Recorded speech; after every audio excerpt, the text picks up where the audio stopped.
Our next topic is skewness. Skewness होता क्या है?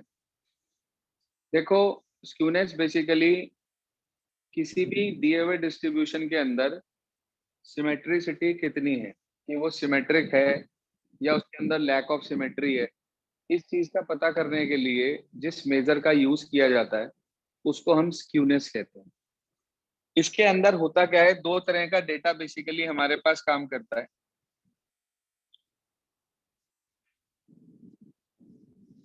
आप ये देखें कि इसके अंदर जैसा इसके लेफ्ट में है ऐसा इसके राइट में है, ना कोई इधर की तरफ ज्यादा आ रहा है इधर की तरफ कम आ रहा है, तो यानी कि इस तरह के डेटा को हम बोलते हैं सिमेट्रिक डेटा। सिमेट्रिक डेटा, इसके अंदर क्या होता है, मीन मीडियन मॉड, तीनों की लेंथ आपस में, तीनों की वैल्यू इक्वल होती है। मीन, मीडियन और मॉड तीनों आपस में इक्वल होते हैं। इस तरह के डेटा को हम बोलते हैं क्या, सिमेट्रिक डिस्ट्रीब्यूशन। ठीक है सर, सिमेट्रिक डिस्ट्रीब्यूशन। बात क्लियर हो गई? अगर सपोज करिए कि ये जो है आपके पास वो इस तरीके से चला जाए, यानी कि राइट साइड टेल ज्यादा हो जाए, तो उस केस में वो कहलाता है पॉजिटिवली स्क्यूड। क्या कहलाता है? Positively skewed. इस केस में क्या होता है, मीन बड़ा होता है, उससे छोटा होता है मीडियन, और सबसे छोटा होता है मॉड। इसको बोलते हैं पॉजिटिवली स्क्यूड। ठीक है जी। पॉजिटिवली स्क्यूड हो या नेगेटिवली स्क्यूड हो, वो कहलाते हैं एसिमेट्रिक डेटा। जो आपके पास डिस्ट्रीब्यूशन होता है वो कैसा होता है, एसिमेट्रिक। ऊपर वाला सिमेट्रिक और ये एसिमेट्रिक डिस्ट्रीब्यूशन। तीसरी कैटेगरी आ जाती है आपके पास, जब आपके पास ये ऐसा होता है, नेगेटिवली स्क्यूड होता है, यानी कि लेफ्ट साइड पे टेल ज्यादा जाती है इस तरीके से, तो ये कहलाता है आपके पास नेगेटिवली स्क्यूड। इस केस में सबसे बड़ा होता है हमारे पास मॉड। ठीक है जी, उससे छोटा मीडियन और सबसे छोटा मीन। याद रखना,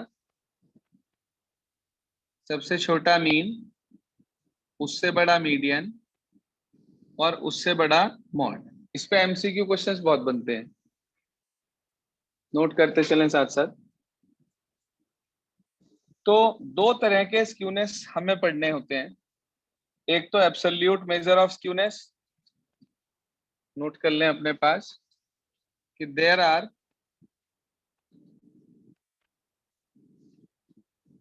to types of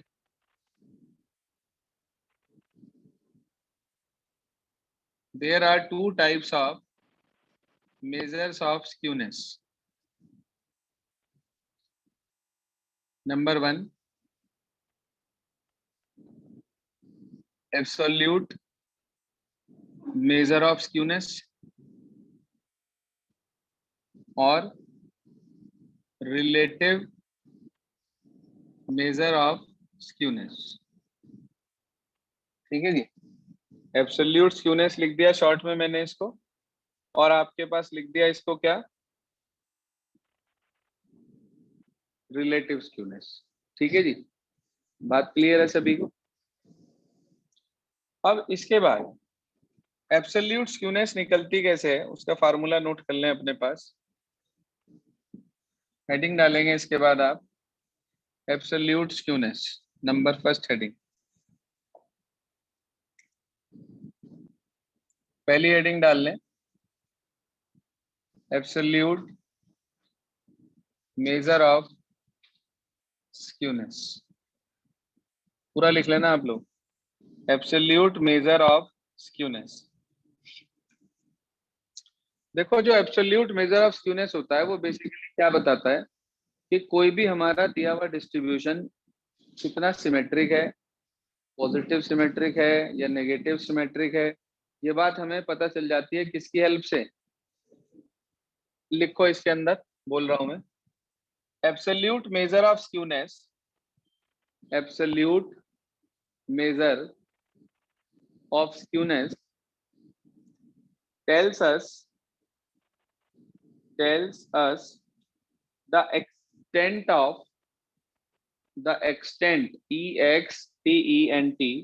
the extent of asymmetry, the extent of asymmetry, and whether it is positive और नेगेटिव। कितनी एसिमेट्री है, पॉजिटिव है या नेगेटिव है, ये बात हमें बताता है कौन, एब्सोल्यूट स्क्यूनेस। फॉर्मूला लिख लें एब्सोल्यूट स्क्यूनेस का अपने पास। एब्सोल्यूट स्क्यूनेस या तो वो निकलती है मीन माइनस मॉड करके, या फिर वो निकलती है मीन माइनस मीडियन करके। मीन माइनस मॉड और मीन माइनस मीडियन।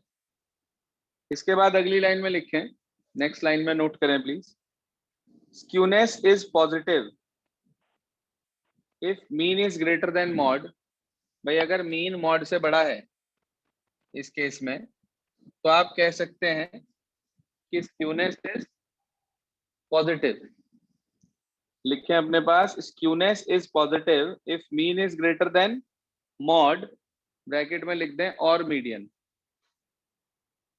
और मीडियन। भाई फार्मूला तो यही है ना।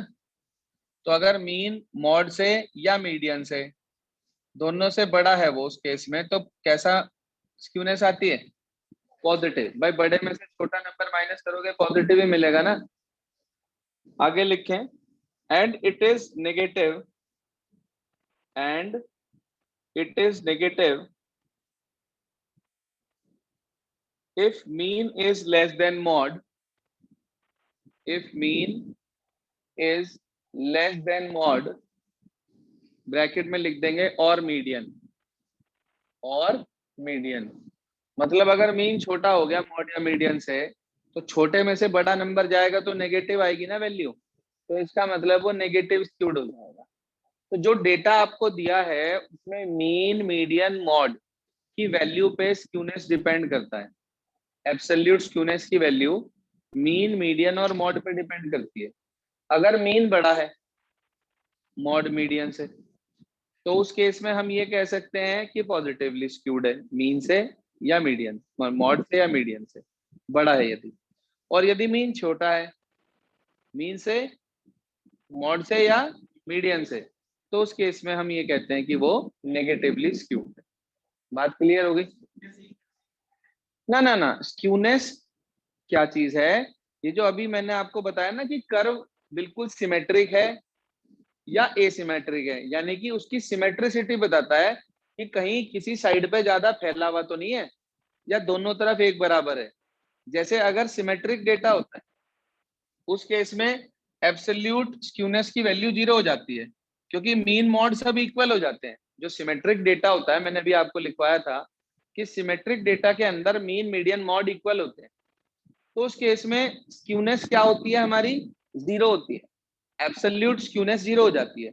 और स्क्यूनेस 0 होने का मतलब कि वो सिमेट्रिक डेटा है, जैसा लेफ्ट में है वैसा ही राइट में है। मीडियन के बीच में मीडियन होता है, तो जैसा मीडियन के लेफ्ट में है ऐसा मीडियन के राइट में है।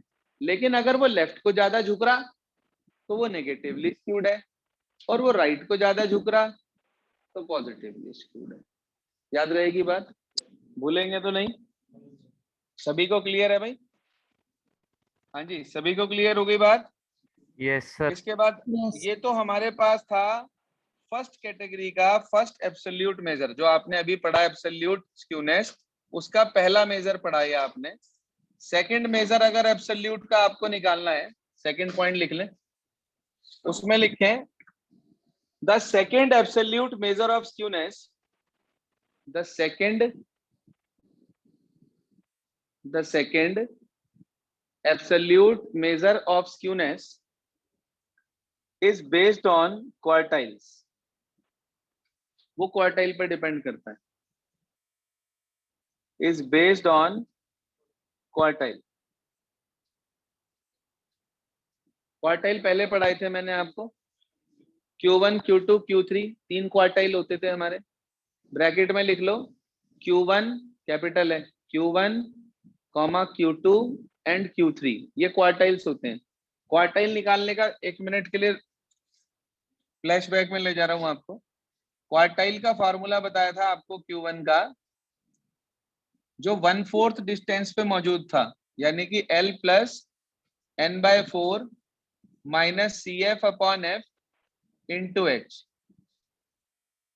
Q2 मीडियन की तरह काम करता है, Q2 और मीडियन दोनों सेम होते हैं.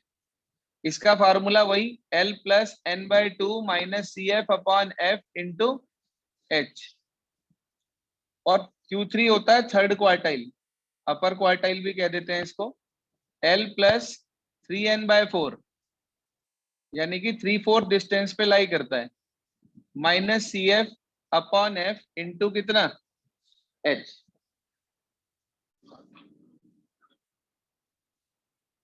तो ये हमारे पास जो आता है बेसिकली वो कहलाता है थर्ड क्वार्टाइल.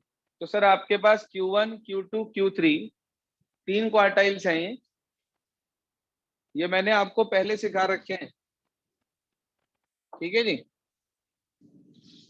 निकलते वैसे ही हैं ये जैसे मीडियन निकलता है. तो ये Q1 Q2 Q3 जो क्वार्टाइल्स हैं, इस पे हमारा second major of skewness depend करता है एब्सोल्यूट का.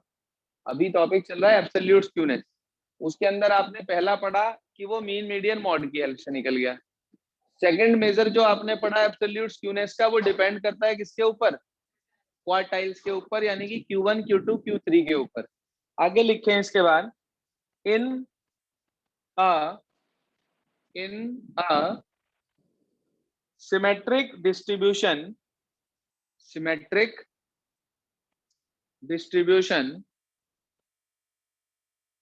Q1 and Q3 are equidistant. Q1 and Q3 are equidistant from Q2. That is, next line में लिखेंगे IE करके, that is Q2 minus Q1 is equals to Q3 minus Q2. Q2 minus Q1 equal Q3 minus Q2. कौन से data में, symmetric data में. ठीक है sir. Next line में लिखेंगे पैराग्राफ चेंज करके, इन एसिमेट्रिक डाटा, इन ये इकट्ठा वर्ड है पूरा asymmetric, in asymmetric distribution, in asymmetric distribution Q3 minus Q1 is not equal to, sorry, Q3 minus Q2 is not equal to Q2 minus Q1. Q3 minus Q2 is not equal to Q2 minus Q1. जो ये gap बराबर आता था वो अब की बार बराबर नहीं आएगा. और जैसे ही गैप बराबर नहीं आया तो हमारी समझ में एडवांस आ जाएगा कि ये सिमेट्रिक डेटा नहीं है. ये कैसा डेटा है, एसिमेट्रिक डेटा है. तो फार्मूला लिख लो कि पता कैसे चलता है एब्सोल्यूट स्क्यूनेस का. सेकंड वाले केस में absolute skewness is equals to, mean median mode में फार्मूला था mean minus mode, mean minus median, जो ऊपर पढ़ा था आपने. अब फार्मूला लिख लो आप, absolute skewness is equals to Q3 plus Q1 minus 2Q2, Q3 plus Q1 minus 2Q2। ठीक है जी, बात समझ में आ गई। इसके बाद इसी में ही लिख लो, अगली लाइन में फर्स्ट पॉइंट डालकर लिख लो, if skewness lies between -0.5 to +0.5।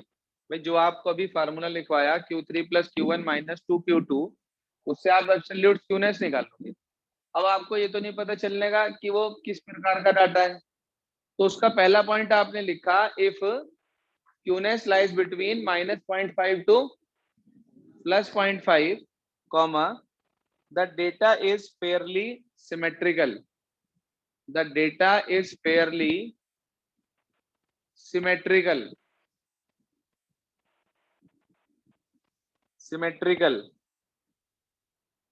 Second point लिखें, if the skewness is between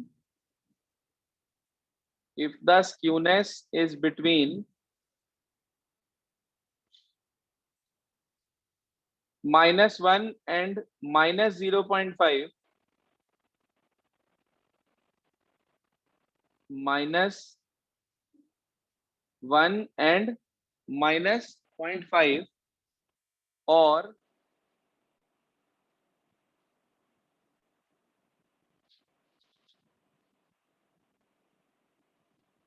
0.5 and 1 और between 0.5 and 1 the data is moderately skewed। जहां आपने वो लिखा था ना बीच में -1, बिटवीन -1 एंड -0.5, ये लिखा था ना, ब्रैकेट में लिख दो वहां पर नेगेटिवली स्क्यूड एंड बिटवीन, अगला क्या लिखा था बिटवीन आपने, 0.5 एंड 1, उसके आगे लिख दो पॉजिटिवली स्क्यूड। फिर उसके बाद आपने लिखा है the data is moderately skewed मतलब बहुत ज्यादा झुका हुआ नहीं होगा, थोड़ा बहुत झुका हुआ होगा एक साइड पे, चाहे वो नेगेटिव साइड हो चाहे वो पॉजिटिव साइड हो। थर्ड पॉइंट लिखें, if the skewness is less than -1, if the skewness is less than -1, अगर स्क्यूनेस -1 से भी छोटी आई, यानी कि -1 पॉइंट समथिंग, ठीक है ना, ब्रैकेट में लिख दो नेगेटिवली स्क्यूड और ग्रेटर देन 1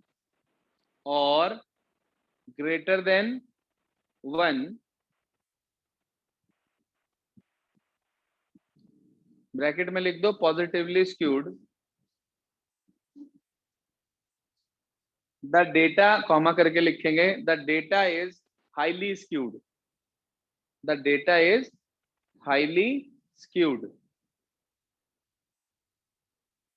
क्या मतलब हुआ इस बात का, देखो समझो।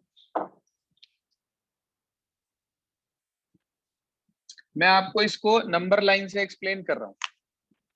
ये मैंने आपके सामने नंबर लाइन बनाई, ठीक है। नंबर लाइन पे मैंने ये लिखा -1, माइनस का 0.5, 0.5, 1, इस तरीके से दिख रहा है सभी को। जब 0 होता है खास, बिल्कुल 0, तो उस केस में तो क्या होता है, एग्जैक्ट सिमेट्रिक होता है, ठीक है, एग्जैक्ट सिमेट्रिक होता है जब हमारे पास स्क्यूनेस क्या होती है, 0। अगर वो यहां से यहां तक होती है तो वो क्या कहलाती है, फेयरली सिमेट्रिक, लगभग सिमेट्रिक के नजदीक, ठीक है, बात समझ में आ गई। जब वो यहां से यहां होती है, ये और ये, तो क्या होती है वो? मॉडरेटली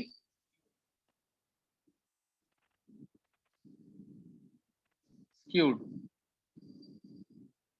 और जब वो इससे इधर हो और इससे इधर हो, यानी कि इसके लेफ्ट और उसके राइट, तो उस केस में क्या होती है वो?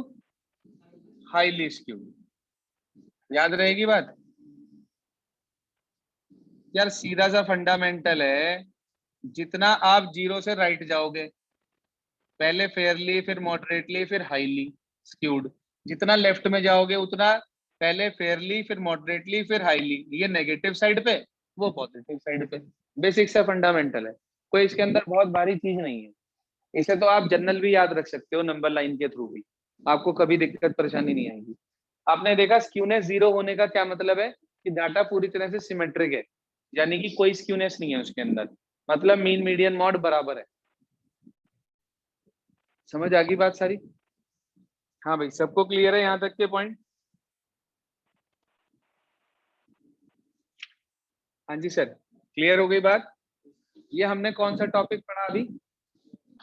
ना ना ना, स्क्यूनेस का पहला टॉपिक पढ़ा, एब्सोल्यूट मेजर ऑफ स्क्यूनेस। ठीक है जी, अब आप दूसरी हेडिंग डालेंगे number 2, relative measure of skewness. Relative measure of skewness.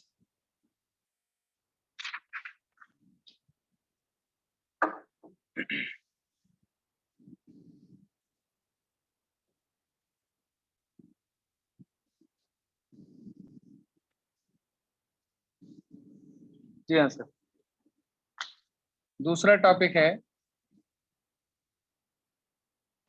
Relative measure of skewness. अब इसके अंदर हमारे पास 3 टॉपिक आते हैं जो हमें पढ़ने हैं। सबसे पहला कार्ल पियर्सन। हाँ जी sir, Karl Pearson's coefficient of skewness.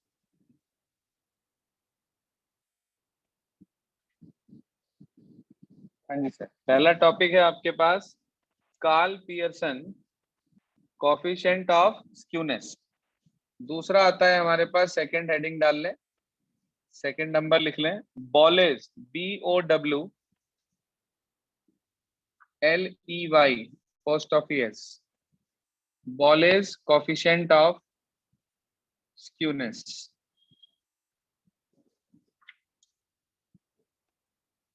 तीसरा हमारे पास आता है स्क्यूनेस में,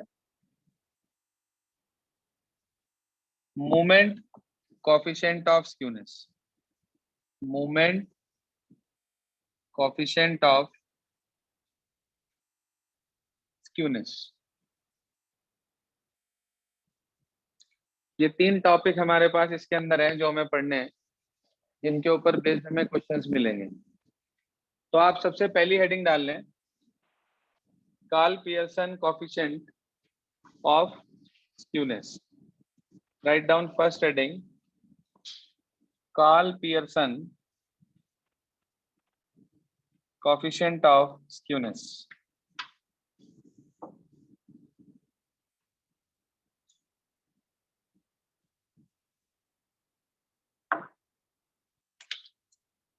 फर्स्ट हेडिंग डाल लेंगे आप,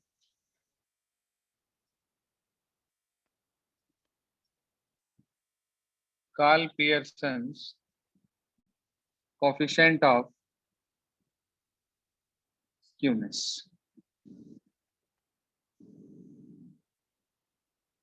जी हाँ, देखो क्या होता है Karl Pearson coefficient of skewness में, इसे हम एस के पी से रिप्रेजेंट करते हैं।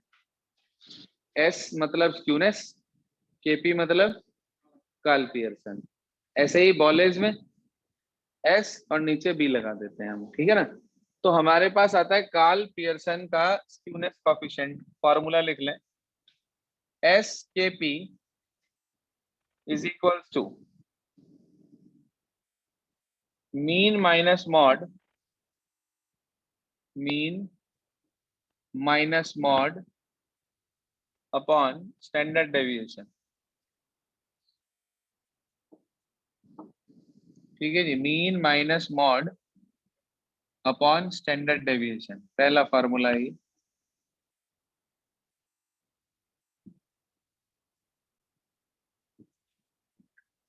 सिंबल है ये इनके, मीन को एक्स बार से, मॉड को एमओ से, और स्टैंडर्ड डेविएशन को सिग्मा से रिप्रेजेंट करते हैं।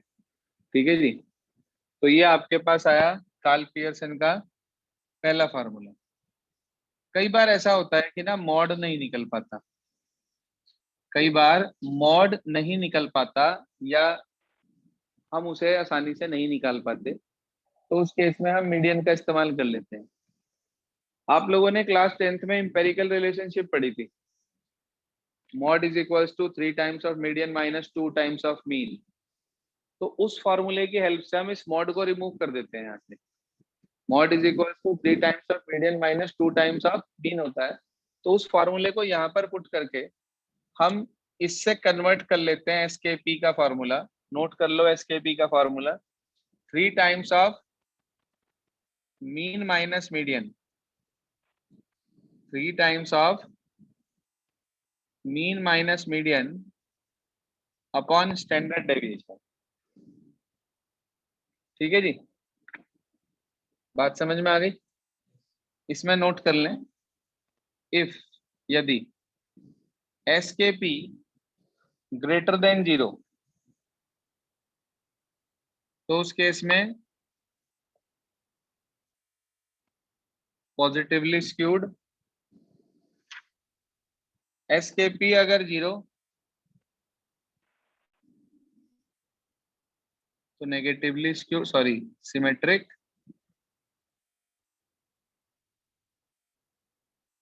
सीधा सा फंडामेंटल है। 0 कब आएगा? जब मीन और मीडियन इक्वल होंगे। इक्वल होंगे तो इसका मतलब सिमेट्रिक होगा, इसलिए वो 0 देगा, है कि नहीं? और अगर आपका एसकेपी लेस देन 0 आ गया तो उसका क्या मतलब? Negatively skew. देख लें, सारी बातें समझ में आ गई है? हाँ जी, क्लियर है सभी को?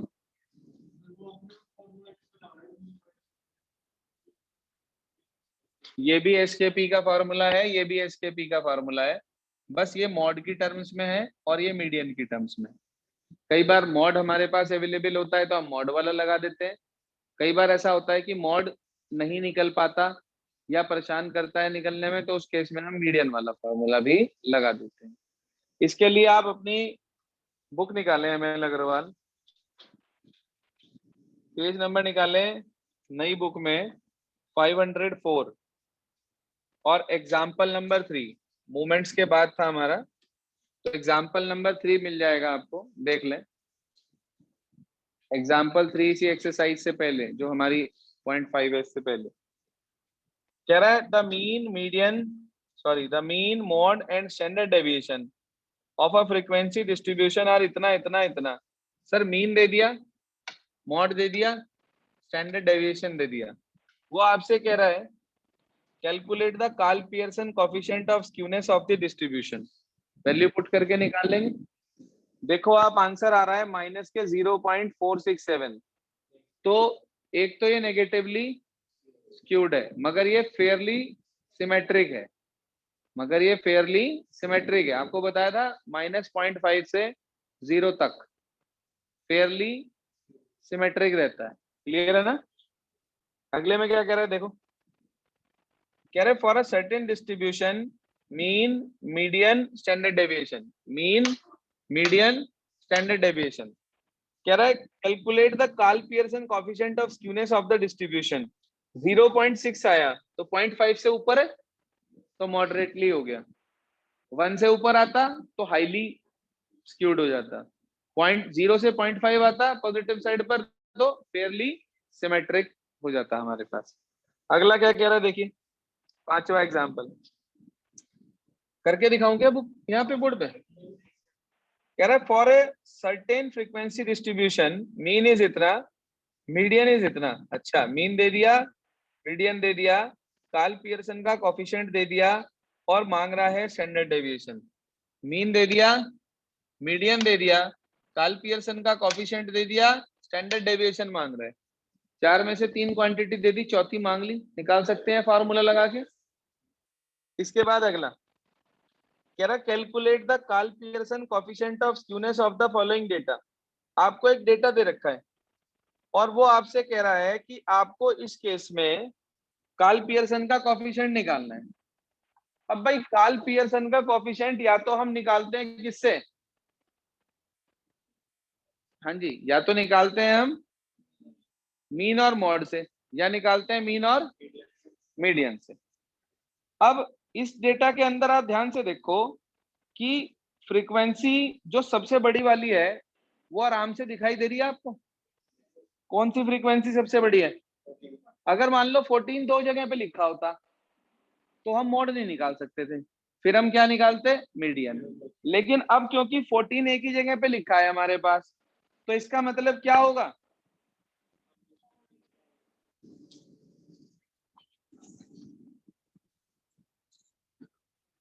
तो इसके अंदर सबसे बड़ी फ्रीक्वेंसी हमारे पास 14 है, इसका मतलब मॉड सीधा सीधा 8 हो गया। जिस xi की वैल्यू सबसे ज्यादा बड़ी होती है वो हमारा मॉड का काम करता है, तो इसका मतलब मॉड 8 हो गया सीधा सीधा। मीन आपको निकालना आता है, स्टैंडर्ड डेविएशन आपको पीछे निकालना सिखा दिया था मैंने, कोई सा भी फार्मूला लगा के निकालो चाहे। तो मीन निकल गया, मॉड निकल गया, स्टैंडर्ड डेविएशन निकल गया, फार्मूला लगा देंगे आप पहले वाला, mean minus mode upon standard deviation, ये आपको मिल जाएगा क्या? एसकेपी। अगला क्वेश्चन, अब आप अगला क्वेश्चन देखो ध्यान से, तो इसके अंदर भी आप आराम से मॉड कैलकुलेट कर सकते हैं।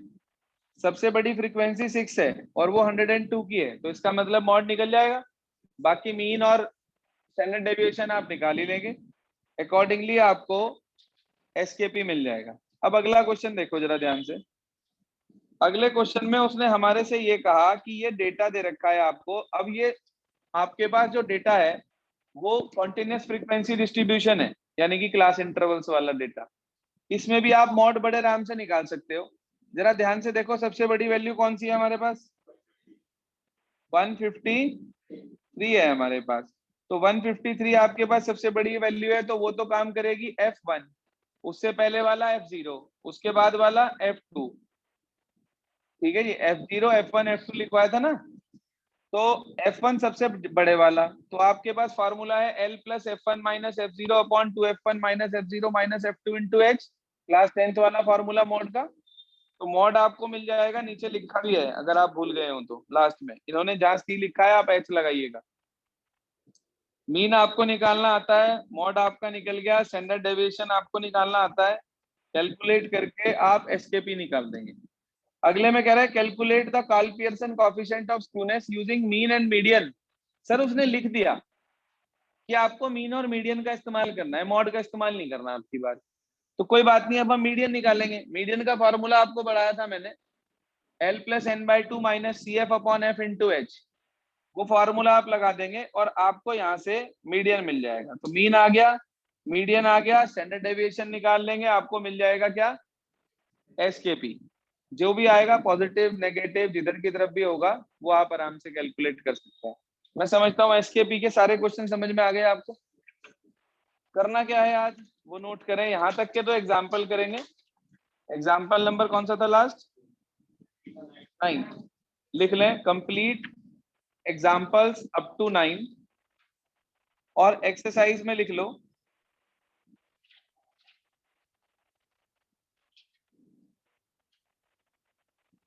एक्सरसाइज में 10 तक के क्वेश्चन पूरे करेंगे, 3 से 10। एक्सरसाइज में 3 से 10 और एग्जाम्पल्स में 3 से 8। ठीक है जी, 3 से 9, सॉरी 3 से 9।